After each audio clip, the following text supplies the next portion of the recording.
Fact number 1. ఎప్పుడైనా ఆకాశం అనేది బ్లూ కలర్‌లో ఇంత కూల్‌గా మనకి కనిపిస్తుంది. కానీ ఏమైందో ఏమో కానీ మే 10, 2022న ఈస్ట్ చైనాలో ఉన్న జోషాన్ అనే సిటీలో ఒక్కసారిగా అక్కడి ఆకాశం ఇంత భయంకరంగా ఎరుపు రంగులోకి మారిపోయింది. అసలు ఆకాశం ఇలా ఎరుపు రంగులో ఉండటం ఇప్పటివరకు దాదాపుగా ఎవ్వరూ చూసుండరు. చివరికి అక్కడ మెటెorological వాళ్ళు చెప్పిందేంటంటే అక్కడి సముద్రం ఎలాంటి అలలతో లేకుండా చాలా ప్లెజెంట్‌గా ఉండటం వల్ల అక్కడున్న ఫిషింగ్ బోట్స్ కలర్ రిఫ్లెక్ట్ అయ్యి అలా ఆకాశం రెడ్ కలర్‌లోకి మారిపోయిందని చెప్పారు. అప్పటి వరకు భయంతో ఉన్న అక్కడ చైనా ప్రజలు ఈ ఒక్క మాటతో బ్రతికిపోయాం అని ఊపిరి పీల్చుకున్నారు. Fact number 2. ఫ్రెండ్స్, ఎక్కడైనా సాల్ట్ ప్యాకెట్ రేట్ అనేది 20 రూపీస్ టు 50 రూపీస్ వరకు ఉంటుంది. కానీ మీరెప్పుడైనా కేజీ సాల్ట్ 30,000 రూపాయల ప్యాకెట్‌ని చూసారా? ఇలాంటి సాల్ట్ అనేది నిజంగానే ఉంది. ఈ సాల్ట్‌ని సౌత్ కొరియాలో తయారు చేస్తారు. అందుకే దీన్ని కొరియా బ్యాంబో సాల్ట్ అని అంటారు. దీన్ని తయారు చేయడానికి వీళ్ళకి దాదాపుగా 50 రోజుల వరకు టైం పడుతుంది. అంతేకాదు సముద్రం నుంచి తెచ్చిన ఉప్పుని ఈ బ్యాంబోలో పెట్టి వాటిని 800 డిగ్రీల సెల్సియస్‌లో 14 గంటల వరకు కాలుస్తారు. అలా 9 సార్లు కాల్చడం అనేది చేస్తారు. ఇలా ఎందుకు కాలుస్తారంటే ఈ సాల్ట్‌ని ఈ బ్యాంబోలో పెట్టి కాల్చినప్పుడు ఆ బ్యాంబోలో ఉన్న ఆయిల్ అనేది ఈ సాల్ట్‌లో మిక్స్ అయ్యి స్పెషల్ ఇంగ్రీడియంట్‌గా తయారవుతుంది. అంతేకాదు ఈ సాల్ట్‌తో వంటలు వండుకుంటే మంచి టేస్ట్ రావటమే కాకుండా ఈ కూరగాయలకు కొట్టే పురుగు మందు నుంచి అలానే బ్యాక్టీరియా నుంచి కూడా కాపాడుతుంది. అందుకే దీని రేట్ అనేది ఇంత హైలో ఉంది. Fact number 3. ఇప్పటివరకు మనం ఎన్నో రెజ్లింగ్ పోటీలని చూసుకుంటాం. కానీ జర్మనీ మరియు ఆస్ట్రియాలో మాత్రం చాలా విచిత్రంగా మిడిల్ ఫింగర్తో ఒక పోటీ అనేది ఉంటుంది. ఆ ఆట అనేది ఇక్కడ మీరు చూస్తున్నట్లుగానే ఆడతారు. ఈ ఆటలో ఆ నొప్పిని భరించలేకపోయినా లేక ఆ పోటీలో ఉన్న అతన్ని ఏకంగా ఇలా లాగేసినా కూడా వాళ్ళు గెలిచినట్లే. నిజానికి ఇది వాళ్ళకి ఒక ట్రెడిషనల్ స్పోర్ట్. అంతేకాదు ఈ ఆటలో గెలిచిన వాళ్ళకి డబ్బులు కూడా చాలా భారీ మొత్తంలోనే వస్తాయి. Fact number 4. ఎప్పుడైనా మనం బార్బర్ షాప్‌కి వెళ్ళినప్పుడు అక్కడ మనకి అసలు ఓనర్ కాకుండా ఒక్కోసారి కొత్తగా జాయిన్ అయిన వర్కర్స్‌తో మనకి కటింగ్ గాని, షేవింగ్ గాని చేపిస్తుంటారు. నిజానికి అప్పుడు మన పరిస్థితి ఈ షేవింగ్ అయ్యేలోపు ఎక్కడా ఒక్క ఘాటు కూడా పెట్టకుండా ఉంటే చాలురా బాబు అని అనుకుంటాం. ఇప్పుడే మనం ఇలా అనుకుంటే మరి 1950లో ఉన్నప్పుడు పరిస్థితి ఏంటి? అది మన ఇండియాలో కాదు, లండన్‌లో. అప్పటి కాలంలో అంటే 1950లో ఈ లండన్‌లో బార్బర్ షాప్‌లో పనిచేయడానికి వచ్చిన కొత్త వర్కర్స్‌కి ఇలా బెలూన్స్‌తో ముందుగా ట్రైనింగ్ అనేది ఇచ్చేవాళ్ళు. మామూలుగా మనకి తెలుసు ఈ బెలూన్స్ కొంచెం గుచ్చుకున్నా కూడా పగిలిపోతాయి అని.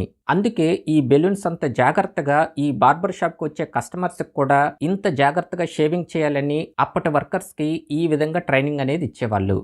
Fact number 5. శ్మశానం అని పేరు వినగానే అక్కడ చనిపోయిన వాళ్ళని పూడ్చిపెట్టే ప్రదేశం అని మనందరికీ తెలుసు. కానీ ఇలాంటి పేరు సైకిల్‌కి కూడా వస్తుందా? నిజంగానే సైకిళ్ళ శ్మశానం ఒకటుంది. అదెక్కడో కాదు, ఈ వింతైన దేశం చైనాలో.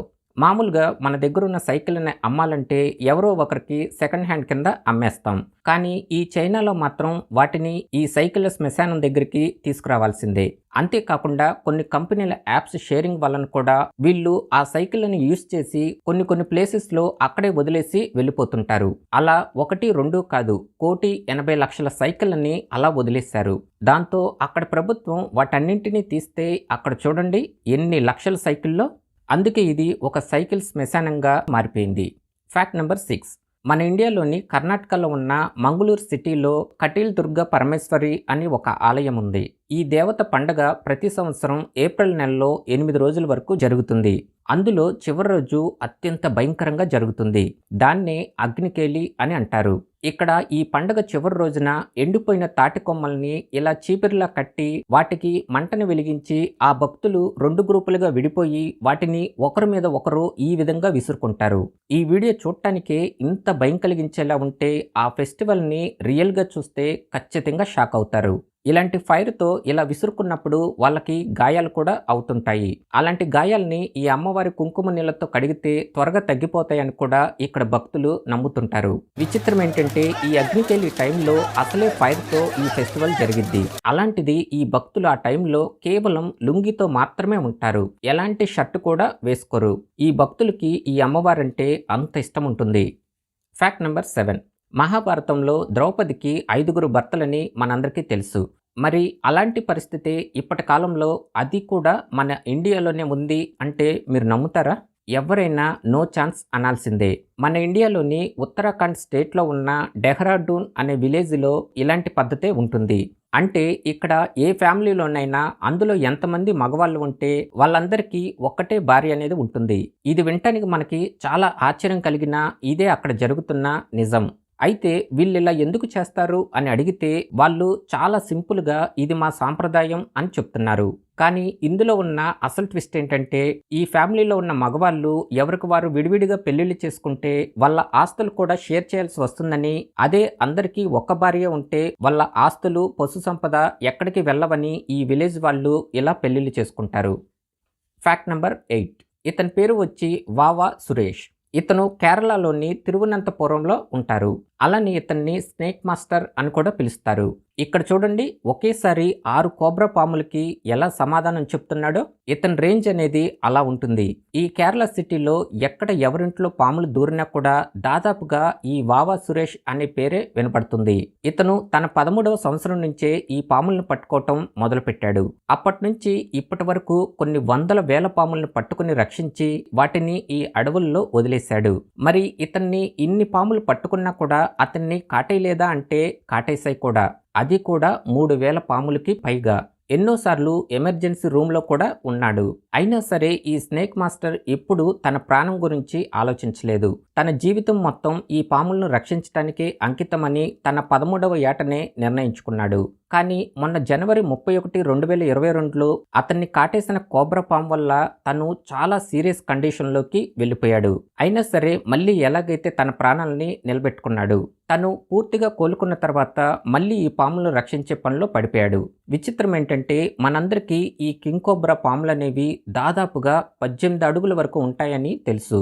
అలాంటిది ఈ వావా సురేష్ మాత్రం ఈ కింగ్ కోబ్రాలను పట్టుకోవటంలో మంచి ఎక్స్పర్ట్. ఇప్పటి వరకు ఇతను ఇలాంటి మోస్ట్ పవర్ఫుల్ అయిన కింగ్ కోబ్రాలను పట్టుకుని కొన్ని వేల కింగ్ కోబ్రాల ప్రాణాలను కూడా కాపాడాడు.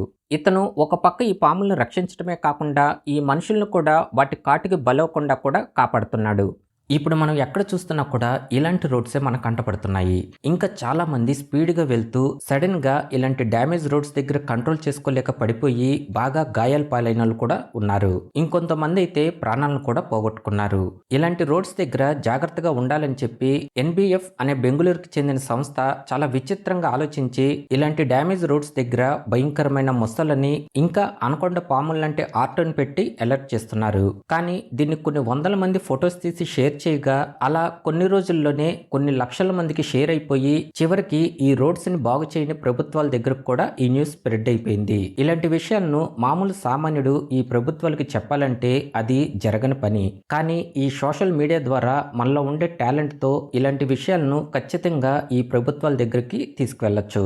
ఈ ఐడియా మీకెలా అనిపించిందో కామెంట్ సెక్షన్ లో కామెంట్ చేయండి. అలానే ఈ వీడియో నచ్చితే లైక్ చేసి ఇంకా మన ఛానల్ ని సబ్స్క్రైబ్ చేసుకోకపోతే ఇప్పుడే వెంటనే సబ్స్క్రైబ్ చేసుకోండి. అండ్ వీడియోని లాస్ట్ వరకు చూసిన ప్రతి ఒక్క సబ్స్క్రైబర్కి థ్యాంక్ యూ సో మచ్.